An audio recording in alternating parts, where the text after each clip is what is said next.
Alright, we are going to have 3 exercises for the athlete to complete for day 1 of their balance strength exercises. So the first one is going to be a single leg squat. So there are a few different ways to do this one.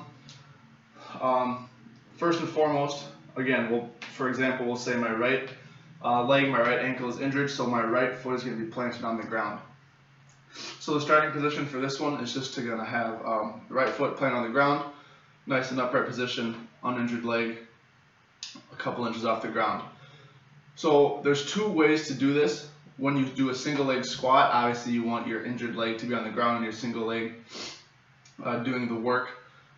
You can either squat down and have your leg remain in front of you and come back up, or you can also have this leg come behind you and come down and come up. So these are 2 different ways to do this. Personally, I don't care what my athlete would do. I would tell them to do whatever is more comfortable, have them do a few reps of each to determine which one is more comfortable. So what you want to do is, for me, more comfortable, and I can get a bigger range of motion with my leg behind me. So you want to make sure you watch the knee of the athlete, make sure it's not wobbling back and forth. You want it to hold a good path line right over their toes, and you want their foot to stay flat on the ground because that'll help strengthen the injured ankle.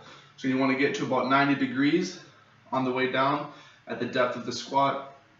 90-degree angle from the ankle, knee to hip. That angle should be 90 degrees. So we're here, go down, my knee's staying pretty true over my toe, get to 90 degrees, come up.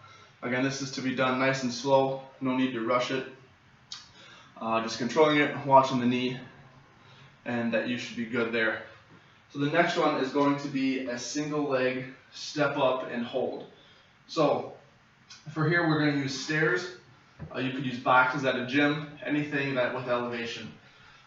So to start, there's 2 different heights here. You could do 3 different heights. Obviously, the lower height is going to be where you would start the athlete, and then once the athlete is comfortable with that, where they need more challenge right away, you can progress to the higher boxes. So for now, we'll just start with the lowest box.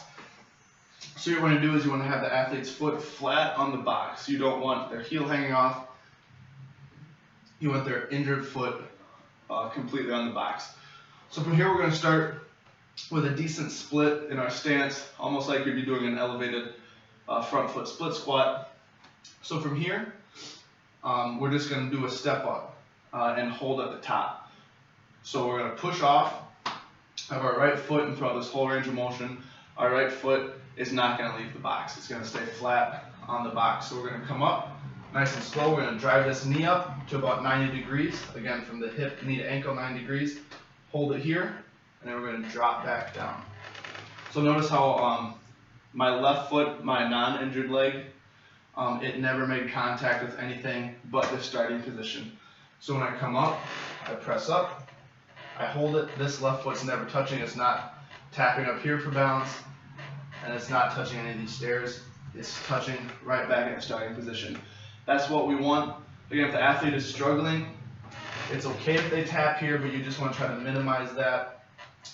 And again, for this one, ideally we want the athlete's hands on their hips when they come up. It's just going to be the harder version to balance. If that's tough, you can always have the athlete's hands out wide. So that is a single leg step. The third exercise is going to pretty closely mimic the single leg step up. It's going to be a lunge to step up hold. So for this one, how we're going to do it, you're going to have an athlete start standing straight up. Again, just like the step up, my injured leg, injured foot is going to be one that's planted and stationary. So for this one, my right foot is stationary. I'm going to start with the reverse lunge. So I'm going to have the athlete have an exaggerated step backwards, and you don't want the athlete to fully plant their foot. You want them to stand on the balls of their feet. Again, exaggerated stance. And then from there, you're going to have them drop into a lunge. Again, get this trail leg about 1 inch or 2 from the floor. And then when they stand up, they're going to drive this knee up. Just like the step up, you want a 90-degree angle, nice and slow holding it.